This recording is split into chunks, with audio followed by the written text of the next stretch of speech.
કાલોલ તાલુકામાં વારંવાર વીજ પુરવઠો ખોરવાતા ભાજપના હોદ્દેદારો અને સરપંચોનું કલેક્ટરને આવેદન।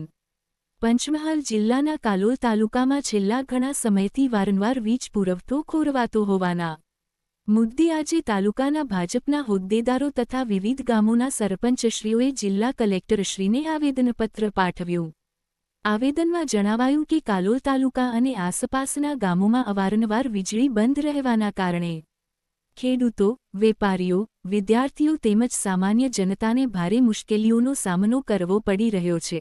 પ્રતિનિધિમંડળે કલેક્ટરશ્રીને અપીલ કરી કે MGVCL દ્વારા વીજ પુરવઠાની સમસ્યાનું તાત્કાલિક અને કાયમી નિરાકરણ લાવવામાં આવે, જેથી લોકોને નિયમિત અને અવરોધરહિત વીજ સેવા મળી રહે। સ્થાનિક લોકોની સમસ્યાઓને ધ્યાનમાં રાખીને રજૂઆત કરવામાં આવી હોવાનું હોદ્દેદારોએ જણાવ્યું અને વહેલી તકે યોગ્ય કાર્યવાહી કરવાની માંગ કરી। જી લાઈવ 24 ન્યૂઝ, સત્ય અને સચોટ સમાચાર।